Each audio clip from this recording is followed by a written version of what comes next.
Bonjour les amis, j'espère que vous allez bien, que vous avez passé une belle nuit. Nous sommes vendredi 2 septembre au matin. J'ai du temps devant moi un petit peu, donc j'en profite pour vous faire une guidance. J'ai déjà tiré les cartes, donc je vais voir ce que ça donne et si ça vous plaît. Ça permet de gagner du temps et d'être un peu plus précis dans l'interprétation des cartes. Donc nous avons la culpabilité, le boomerang et l'examen.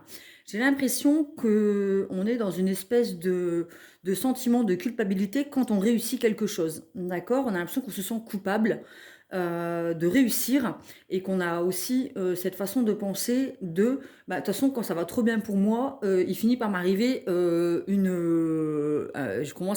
finis par attirer des problèmes, d'accord. Quand tout va bien, si ça va trop bien, c'est quelque chose de négatif qui va arriver derrière. D'accord? Il y a besoin de travailler là-dessus. Il y a besoin aussi de travailler sur la peur de réussir. D'accord? Peut-être que en travaillant plus, parce qu'on voit qu'on a réussi les examens et notre formation, on a l'impression que quand il y a une chance qui nous arrive, une main tendue, on se sent coupable, on se sent non méritant. D'accord? Donc j'ai vraiment l'impression que cette guidance nous parle du sentiment de culpabilité de réussir et d'avoir peur que la loi de l'univers nous met un couteau dans le dos ou qu'il y a des personnes qui vont nous trahir par la suite. C'est une croyance, d'accord? C'est-à-dire que l'on sème ce que l'on récolte et même si on sème du courage et de la persévérance, même si on récolte les fruits de notre labeur, on a peur que derrière, il y a quelque chose de négatif qui arrive. Ça, c'est une croyance sur laquelle il va falloir travailler, puisque du coup, quand on pense au négatif, on attire du négatif. D'accord? Donc j'ai l'impression que cette guidance, vraiment, elle nous parle de ça. On nous parle aussi de la réussite d'examen. D'accord? On a peut-être suivi une formation, on a été mis à l'épreuve, on a décidé de travailler sur un sujet, on peut-être passer des entretiens d'embauche, hein, parce que j'ai l'impression que ça nous parle quand même de professionnels. On a réussi des examens, ça donne naissance à des projets du coup concrets dans notre vie. On commence à mettre en place peut-être notre micro-entreprise, être auto-entrepreneur. En tout cas, il y a des mains qui sont tendues, il y a une chance qui nous est offerte et une main tendue et avec laquelle on va signer des contrats, d'accord? On va signer des partenariats, des CDI, des embauches, création d'entreprise, on va s'allier à des personnes. C'est une chance qui nous est offerte, d'accord? Mais derrière, on a peur, encore une fois, d'être trahi. Donc on a la peur de la trahison. Et au niveau de la justice, on a peur de ne pas s'en sortir, en fait. On a peut-être peur que administrativement, on nous le fasse payer. D'accord? Donc il y a besoin de travailler là-dessus. Et au niveau de la culpabilité, de se dire que voilà, je réussis, je suis méritante, mais je sais quelque chose derrière qui va m'arriver, il va y avoir des trahisons, des coups de pied dans le dos. Donc ça, c'est la réalité aussi de la vie. Bien sûr qu'il y aura toujours des personnes jalouses de votre réussite, qui essaieront de vous mettre des bâtons dans les roues, mais il va falloir apprendre à se protéger de ça, d'accord? Et bien voir avec qui vous signez des partenariats. En tout cas, pour résumer cette première ligne, on a besoin de ne pas se sentir coupable de notre réussite. Si on a réussi, c'est qu'on a travaillé, c'est mérité, d'accord? De bien choisir les personnes avec qui vous allez signer des contrats pour donner naissance à des projets lumineux et abondants. Il y a des mains qui vous sont tendues. Saisissez cette chance, hein, d'accord, cette opportunité pour construire votre avenir. D'accord? Au niveau de la loi et de l'équilibre, l'équilibre sera trouvé, ce que vous avez semé sera récolté, évidemment. Concernant les trahisons, apprenez à vous protéger aussi au niveau de la loi. Donc lisez bien vos contrats, les clauses du contrat, lisez entre les lignes avant de signer quoi que ce soit. D'accord?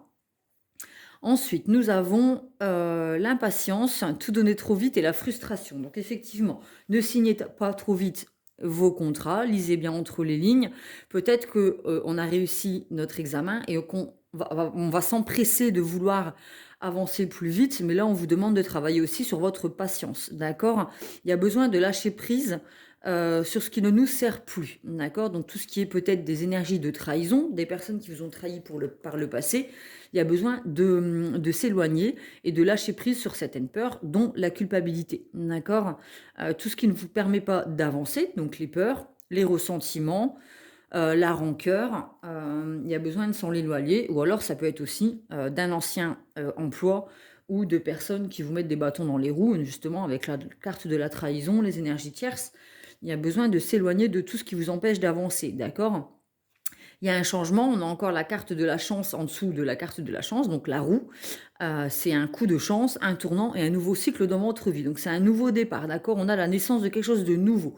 On quitte l'ancien, on voit que cette personne, elle tourne le dos à ce qui ne lui sert plus, elle abandonne derrière elle ce qu'il a consumé, hein. On voit avec les petites flammes, cette personne quitte ce qui ne lui sert plus, donc la culpabilité, la patience, tout donner trop vite, être beaucoup trop dans le don, mais elle apprend aussi à penser à elle, aller vers son avenir, être un peu plus égoïste et de se donner la chance de créer quelque chose de nouveau et de miser, hein, puisque c'est la carte, la roue de fortune, on mise dans notre avenir et sur quelque chose de stable. On voit qu'auparavant, c'était des relations et des situations instables, hein, qui ne nous permettaient pas d'être en équilibre, hein. On voit avec la carte de la loi où on nous parle d'équilibre, on décide de tourner le dos à ce qui nous empêchait d'être stable pour aller vers quelque chose de stable et d'abondant, pardon, qui va nous permettre de concrétiser des projets et une vie abondante. D'accord? Donc là, nous avons la réussite, les objectifs sont atteints, succès, élévation, projet clôturé et épanouissement total. Donc c'est la carte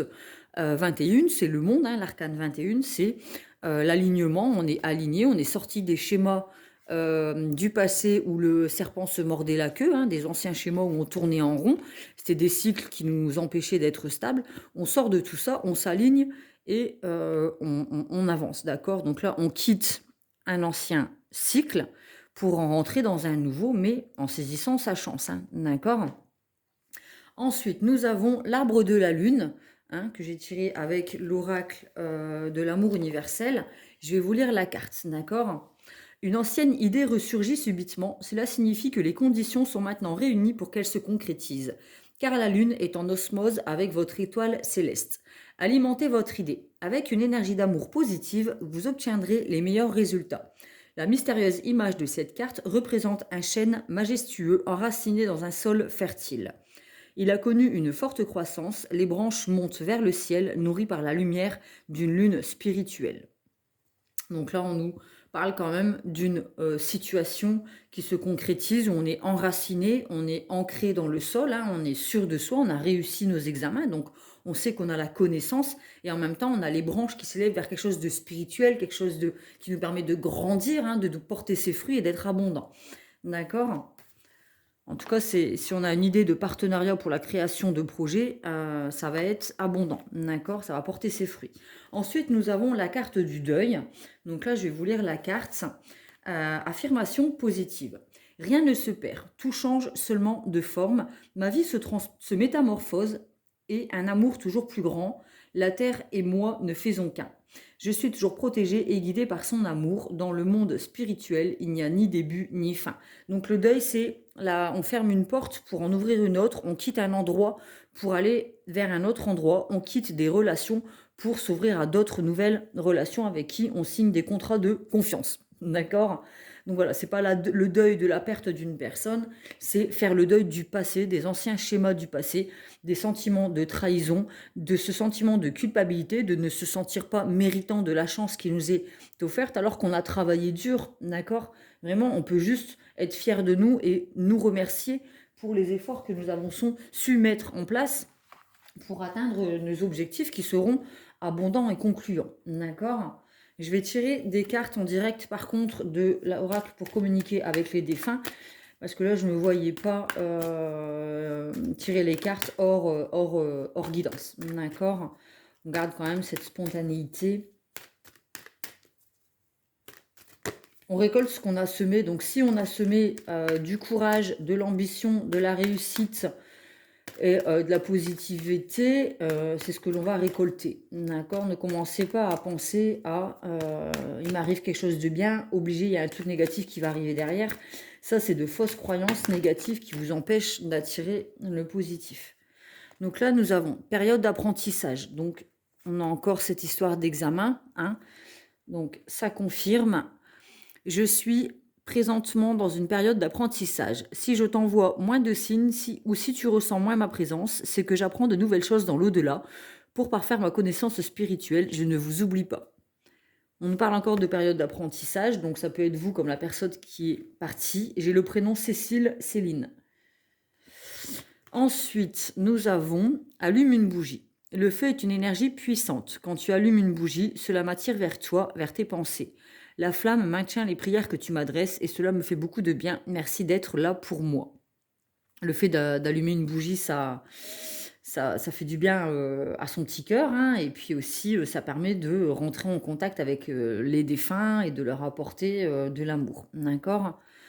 Nous avons les changements dans ta vie. Tu te demandes si j'ai vu les changements que tu as fait dans ta vie. Oui, je suis au courant. Là où je suis rendu dans mon évolution, je les perçois. Mais j'espère que tu vas continuer. Regarde toujours en avant et écoute ton cœur. Bon, toujours regarder devant, on le voit avec la carte de l'éloignement, hein. On avance sur son chemin, on y va. Et on a une réussite à la fin. D'accord? Donc après une période d'apprentissage, on allume la bougie, c'est-à-dire qu'on commence à mettre en lumière nos projets et ça nous fait changer notre vie. Sois positif. Il m'est plus facile de te parler et d'être près de toi quand tes vibrations sont positives. Souris, ouvre ton cœur, tu seras ainsi disposé à mieux voir les signes que je t'envoie.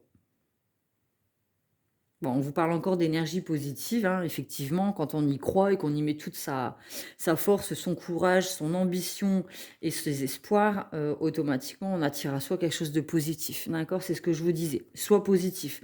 Ne sois pas dans la peur de trahison, dans la peur que l'administrativement, ce soit compliqué et que ce que tu vas engendrer en argent va être repris.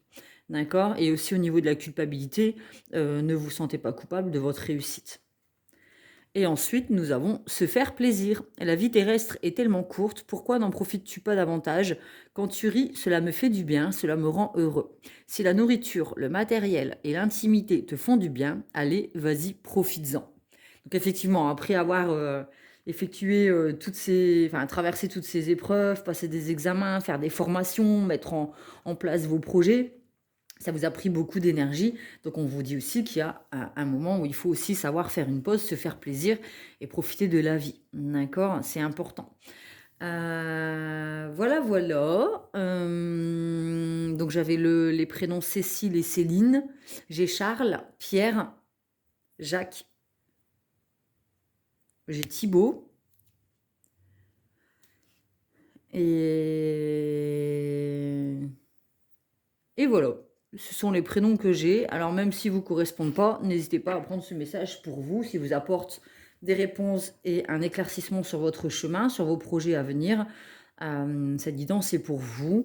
J'espère qu'elle vous a plu. N'hésitez pas à mettre un pouce bleu pour me soutenir, à vous abonner à la chaîne pour agrandir le nombre d'abonnés. Ça me fait toujours plaisir. Vous pouvez me rejoindre sur mon groupe privé Pomme Plume Tarot Oracle et compagnie sur Facebook pour être au courant des vidéos que je publie sur YouTube et aussi partager vos croyances.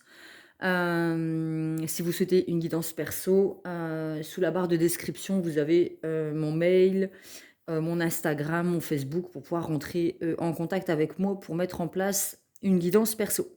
Je vous souhaite un bon vendredi, un bon week-end. Mes guidances sont intemporelles, donc quand vous tomberez dessus, elle sera pour vous. Il y a un message pour vous, peu importe quand vous l'écouterez. Je vous fais des gros bisous, prenez soin de vous et à bientôt.